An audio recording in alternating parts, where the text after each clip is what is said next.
Olá pessoal, vamos continuar com nossas videoaulas, né, sobre o conteúdo do curso de extensão. Eu vou continuar com vocês nesse sexto vídeo, falando sobre o brinquedo e os recursos lúdicos. A seleção, eu vou continuar com a citação da autora aqui do livro, e a gente vai comentando e se ficar dúvida pode deixar nos comentários que eu vejo para vocês também, tá?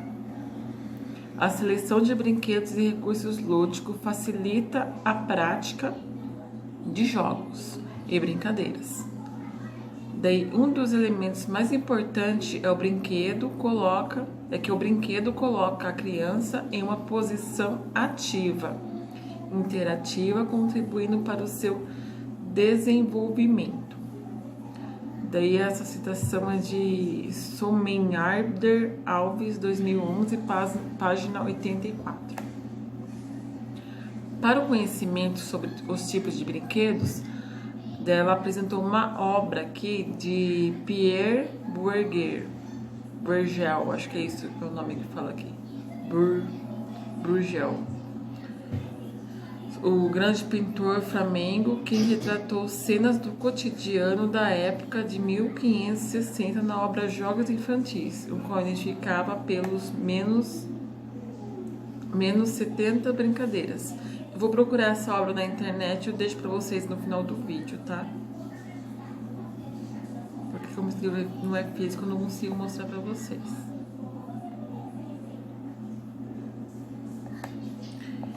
Daí, em alguns brinquedos podemos identificar a pipa ou papagaio, de origem oriental, construída com materiais como taquara e barbante para armação, o papel encerado para a cobertura e as tiras de pano para a cauda e a franja. As tiras não são só de pano, normalmente as tiras são de sacolinha plástica mesmo, né, gente? Não é de tecido também.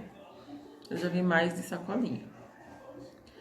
Daí é um papagaio que eu conheço como pipa. Tem pessoas que conhecem como papagaio.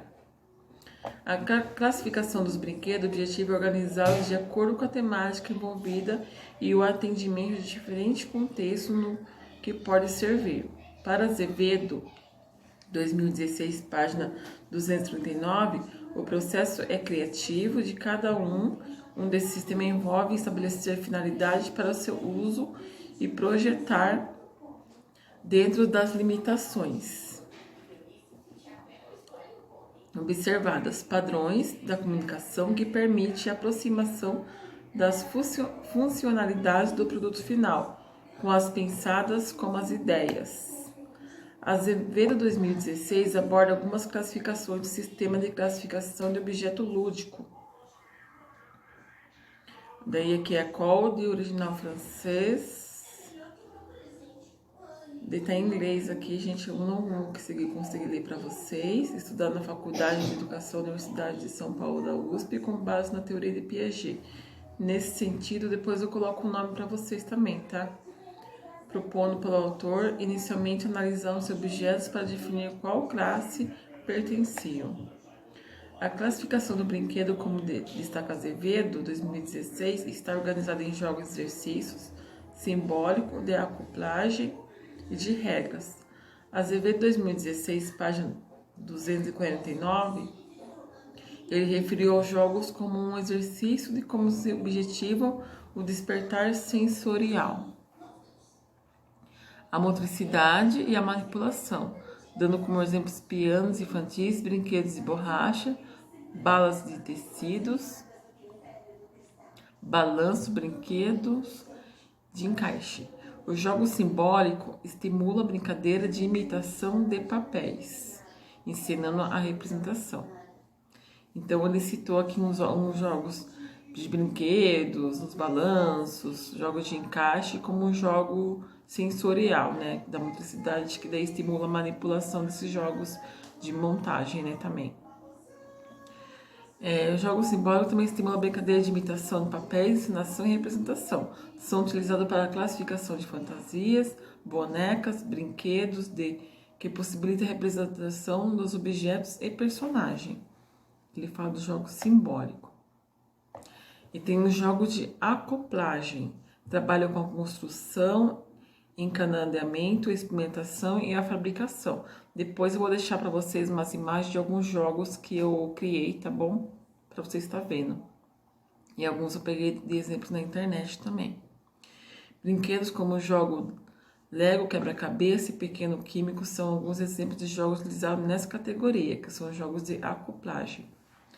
Os jogos de regras têm diferentes classificações, e entre eles estão associados o de associação, o de percurso, o de expressão e de azar. O jogo de dominó, o jogo de imobiliário, de imagem, aquele jogo de cara a cara, de ação também, de pula pirada, são exemplos dessa categoria de brinquedos. São brinquedos já prontos, né? Que são jogos de regras. É bem interessante também fazer a criança brincar com jogos de regras, que estimula também tudo o cotidiano dela também, né? Estimula a cognição, a interpretação, né? As dificuldades, a paciência. O autor conclui que esse tipo de caracterização facilita o uso das classificações de jogos por meio da simplicidade de utilização, ganho de tempo e valorização dos objetos lúdicos.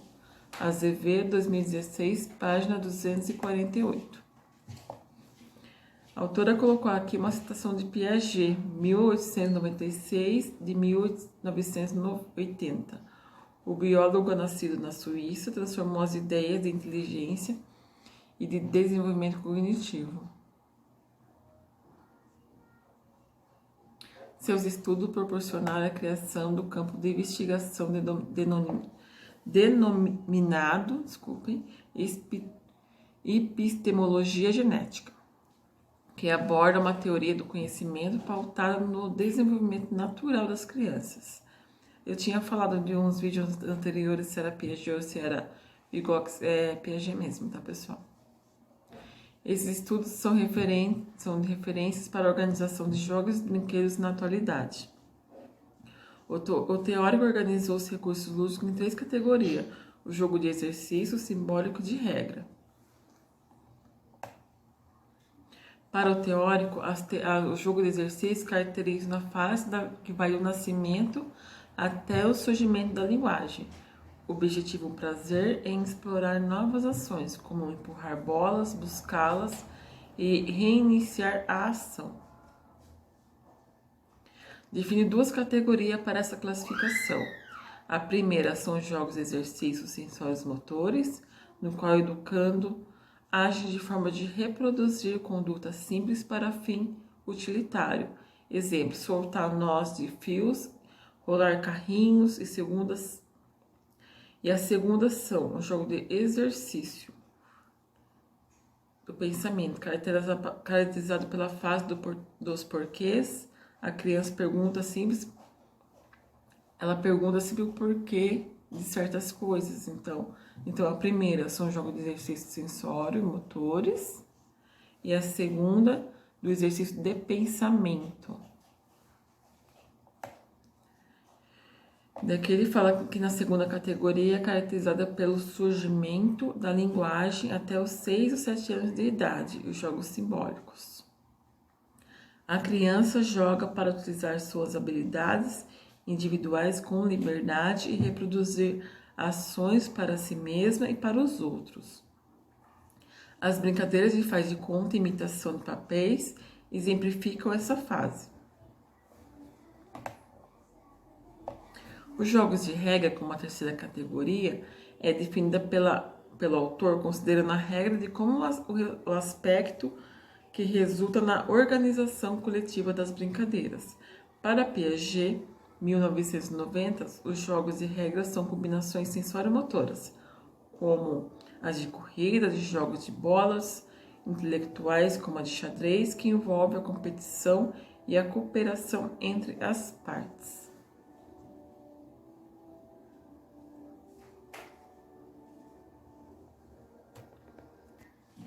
Então, embora a abordagem piagetiana seja relevante para a pedagogia, sua teoria quanto à transmissão do conhecimento é considerada por diversos autores como uma possibilidade limitada, pois concebe a criança que a criança aprenderá se tiver condições de assimilar.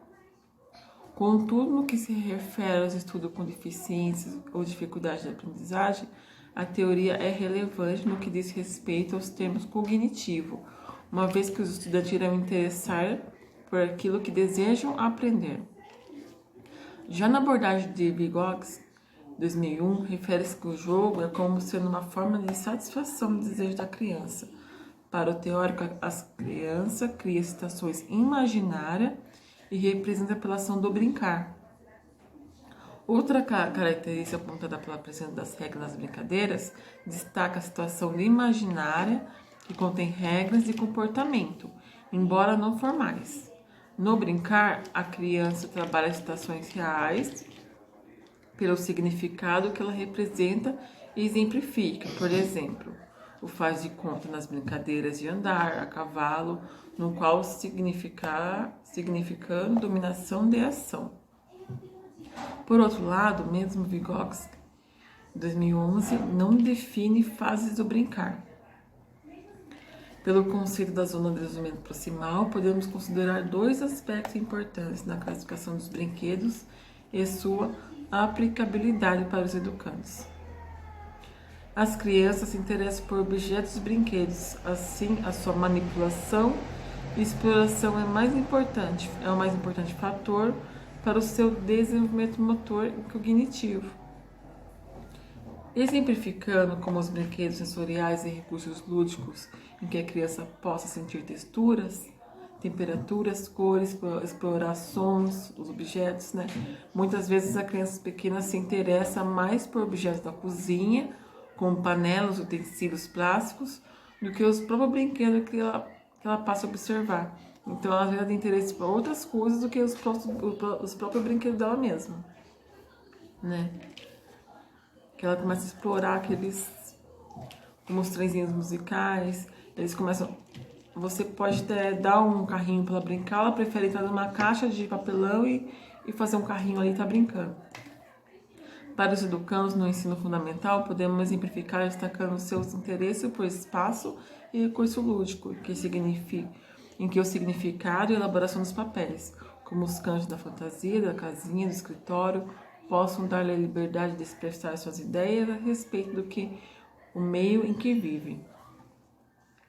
Sobre a classificação dos brinquedos e brincadeiras, Kishimoto 2010 ressalta algumas modalidades presentes na escola, como o jogo educativo, as brincadeiras tradicionais, as brincadeiras de faz de conta e as brincadeiras de construção. Agora vamos falar sobre um brinquedo educativo, né? Que daí ele objetiva ser um recurso que ensina e educa, como o jogo de quebra-cabeça, o jogo de tabuleiro, xadrez, damas, trilha, que estimula a percepção das formas, do tamanho, das cores, das operações de matemática. O educando aprende de modo intuitivo e essa forma de brincar possibilita a compreensão dos seus processos interativos e que envolva a cognição, a afetividade, o corpo e as interações sociais. Então, ao permitir a ação intencional, a afetividade, a construção da representação mentais e cognição, a manipulação de objetos e desempenho de ações sensório-motoras físico e as trocas e interações que o social. O jogo contempla várias formas de representação da criança e das múltiplas inteligências, contribuindo para a aprendizagem e para o desenvolvimento infantil. Isso foi uma citação de Kishimoto, 2010, página 36. Agora vamos falar sobre as brincadeiras tradicionais. Fazem parte do folclore, incorporando a cultura popular e que expressa pela oralidade.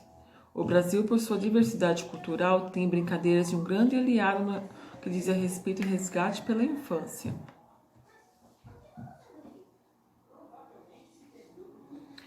Aproximação entre as crianças jovens de diferentes regiões.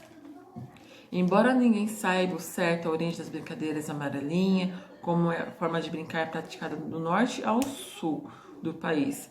E essa amarelinha, ela é para toda, assim, dificilmente uma pessoa não jogou amarelinha, né? Assim que eu conheço, assim, até hoje, Todos jogaram amarelinha até na época da minha mãe. Então, não sei, assim, qual foi o início da amarelinha, né, gente? Então, vou pesquisar pra gente ver como começou essa história da amarelinha. Não se conhece a origem da amarelinha. Ó, aqui foi o Kishimoto que falou. Não se conhece a origem da amarelinha, do pinhão, das parlendas, das fórmulas de seleção. Seus criadores são anônimos. Olha, gente, tá pesquisado aqui já. Sabe-se apenas que provém da prática abandonadas por adultos de fragmentos de romances, poesias, mitos e rituais religiosos. Muito legal, né, gente? A gente pensa que vai conseguir caçar de onde que vem, é criador anônimo, a gente não vai conseguir saber. Muito bom. Então, daí vamos ver as situações imaginárias, são representadas na terceira categoria destacada pela autora. A brincadeira de faz de conta. A prática lúdica com essa classificação de jogos surge quando a criança começa a modificar o significado dos objetos e a expressar e assumir papéis. A autora aponta sua relevância para o mundo social da criança, que resgata conteúdo da imaginação, oriundo da experiência vivida anteriormente em diferente contexto. Na escola, daqui é uma citação de Kishimoto, 2010, página 39. Os conteúdos vinculados durante as brincadeiras infantis, bem como os temas de brincadeiras, materiais para brincar, a oportunidade de interações sociais e o tempo disponível são todos os fatores que dependem basicamente do currículo proposto pela escola.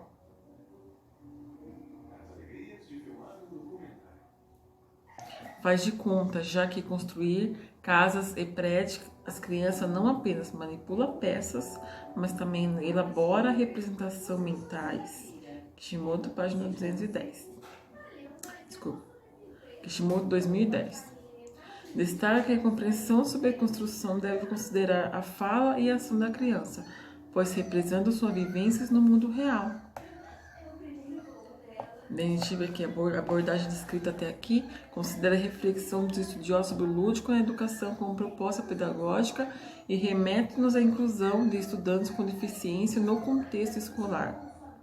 Conhecer diferentes modalidades de brincadeiras é importante para a elaboração de oficinas lúdicas que atentam às especificidades de cada realidade educacional. Assim, ainda outros estudos são relevantes e justificam grande parte das experiências, como as oficinas lúdicas na educação especial apresentadas nessa obra. Os estudos de Freudman, acho que é isso que fala, 1996, por exemplo, contribuem para o trabalho pedagógico como brincar e é o brincar para aprender. A autora enfatiza o resgate da infância por meio de jogos, o brinquedo e a brincadeira e classifica o jogo como categoria considerando a forma e o espaço, o número de participantes, a regra. O conteúdo lúdico, a relação com meio e fins implica nos jogos e na ação dos jogadores. Freire, 1996, página 79. Então, a autora fala aqui que, levando em conta a distinção entre o jogo, o brinquedo e a brincadeira, como ela apresentou anteriormente, vamos conhecer a classificação dos jogos e brincadeiras de acordo com Freudman, que indica 12 delas. Anunciaremos algumas que estão mais presentes na escola e poderão atender à socialização dos educandos com deficiência. Então, vamos ver as 12 brincadeiras que estão citadas aqui.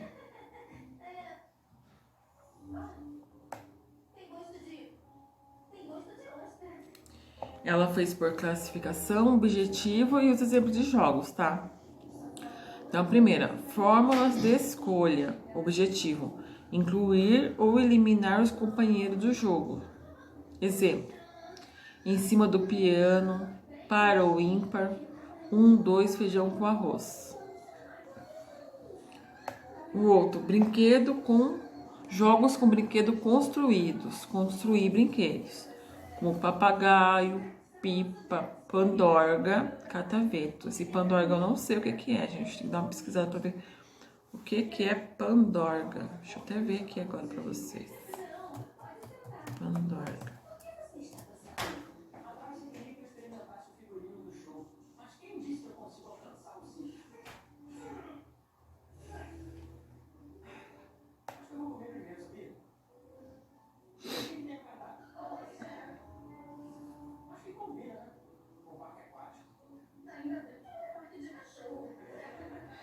É um papagaio de papel também. É outro nome dado ao papagaio de papel. Segundo aqui o dicionário online em português. Então, jogos e representação. Estimular a imaginação, a expressão corporal e a cooperação. A mímica e elefante voa. Jogo de atirar. Lançar objetos de determinada distância, como amarelinha, jogos da pedrinha, que é 5 Marias. Jogos de agilidade, destreza e força. Desenvolver agilidade motora e cognitiva. Dança das cadeiras, estátua, macaco Simão.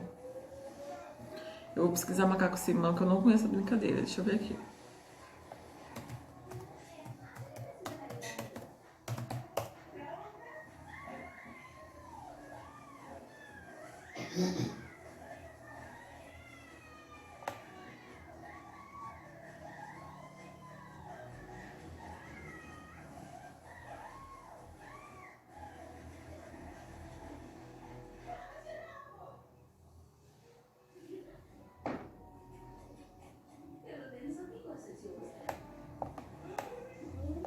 Deixa eu colocar a brincadeira que eu não achei.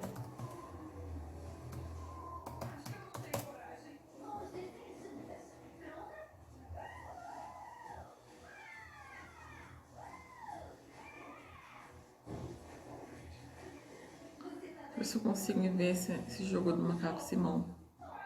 Pra mim entender, pra explicar pra vocês.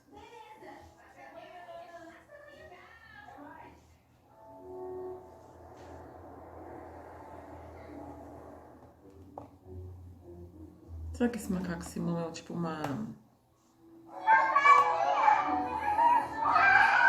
Cada macaco no seu galho?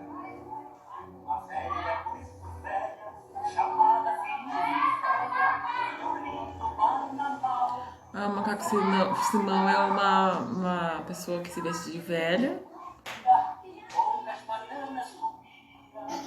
Pois o macaco Simão roubava todas que havia. Deixa eu ver se eu consigo mostrar pra vocês. Chamada de violino bananal.